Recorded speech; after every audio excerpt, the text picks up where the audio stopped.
Et de toute façon, le problème n'est pas de savoir si on est pour une autre Europe, parce que ce qui est le plus agaçant dans tous ces débats, c'est que en finassant constamment, en refusant d'appeler un chat, on entretient les Français dans la confusion mentale.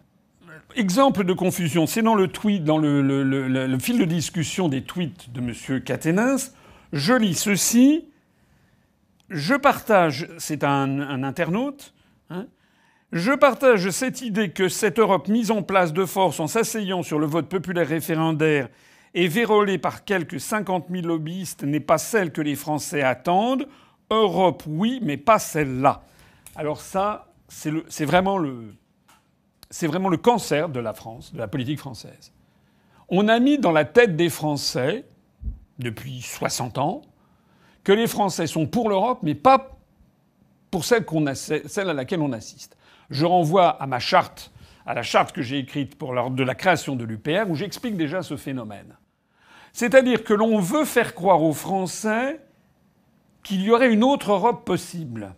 Alors déjà, je ferai remarquer que l'Europe se modifie à l'unanimité, et je voudrais déjà faire remarquer que pour le projet d'autre Europe, M. Caténins n'est déjà pas d'accord avec M. Dupont-Aignan, pas d'accord avec M. Philippot, pas d'accord avec Mme Le Pen, pas d'accord avec Zemmour. Ils ont chacun leur projet d'autre Europe. Pas d'accord non plus avec M. Ciotti, Bellamy, Michel Barnier, qui ont aussi un autre projet d'autre Europe. Pas d'accord avec les écolos, qui ont leur propre projet d'autre Europe. Donc déjà, au sein même de la République française, ils sont incapables de faire apparaître une majorité de Français sur un projet précis d'autre Europe. Chacun a son propre projet d'autre Europe. Et je rappelle qu'il faut l'unanimité. Ils ne sont pas capables d'avoir une majorité en France, et pour que leur projet apparaisse un jour, il faudrait qu'ils aient la majorité dans les 26 autres États sur leur projet qu'ils nous proposent. Vous comprenez l'arnaque ? Enfin, excusez-moi, j'ai vraiment envie d'être vulgaire, mais c'est du foutage de gueule. Il n'y a pas d'autre mot. Voilà. C'est ça. Et ce qui est vraiment tragique, c'est qu'un très grand nombre de Français sont d'accord avec cette phrase « Oui, l'Europe, je suis pour, mais pas celle-là ». Mais c'est incroyable, en fait. Il faut que les Français comprennent, je m'échine depuis 16 ans et demi à le leur dire, que si l'Europe est comme elle est, c'est parce qu'elle ne peut pas être autrement qu'elle est. Est-ce que c'est difficile à comprendre ce que je dis ? Si l'Europe est comme elle est, c'est parce qu'elle ne peut pas être autrement. Et pourquoi elle ne peut pas être autrement ? Parce que les Français, ils veulent une Europe qui défende les services publics, par exemple. Mais si on est luxembourgeois, on veut une Europe qui défende les banques et les privilèges des banques. Si on est aux Pays-Bas, on veut la même chose. Si on est dans les pays de l'Est, on veut une Europe qui privatise tout et qui se mette sous la tutelle de Washington. Chaque pays a sa propre histoire et a sa propre vision de l'Europe. Donc si l'Europe est comme elle est, ça n'est pas parce que on était comme ça, le nez en l'air, pendant 65 ans, depuis 1957, depuis le traité de Rome. Si l'Europe elle est comme elle est, c'est parce qu'elle est le fruit de 65 années de compromis entre des pays dont le nombre est croissant et des pays dont les intérêts nationaux sont opposés. Donc l'Europe, elle est le fruit de ces compromis. C'est un pis-aller. C'est un mauvais compromis. Et il est impossible de toucher quoi que ce soit sans faire tout s'écrouler l'ensemble. Est-ce que ce que je dis est compréhensible ou pas ?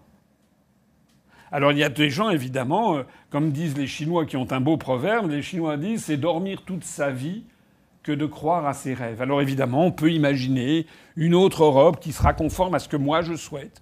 Une autre Europe qui serait une Europe indépendante des États-Unis, qui ferait contrepoids aux États-Unis, à la Russie, à la Chine, qui serait bien avec tous les pays du monde, où il y aurait la prospérité, il y aurait des services publics gratuits pour tout le monde, etc. Enfin, on peut rêver d'un monde de bisounours, ça c'est sûr.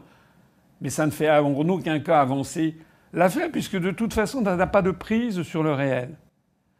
Ne croyez jamais un politicien, quel qu'il soit, qui vous promet de changer l'Europe ou une autre Europe. L'Europe, soit on l'accepte comme elle est, soit on en sort, et ça on a le droit, parce qu'il suffit d'être tout seul et de le demander aux autres, et au bout de 2 ans, on en sort de plein droit. Mais tout le reste, quand on vous promet de changer l'Europe, ça veut dire qu'en fait, on vous promet du flanc, puisque ça ne dépend pas d'un seul pays de changer l'Europe. Il faut l'accord des 26 autres, et cet accord est impossible à trouver. Voilà ce que je voulais dire.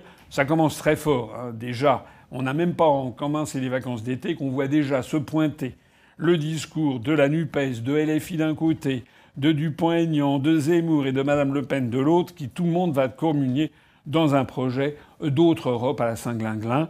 Nous serons le parti qui propose la sortie de l'Union européenne, de l'euro et de l'OTAN, et qui, au passage, nous serons aussi les seuls qui dénonceront le rôle décisif des États-Unis d'Amérique dans la construction européenne. Parce que tous les autres, de Mme Le Pen à M. Mélenchon, silence radio, ils ont les jetons.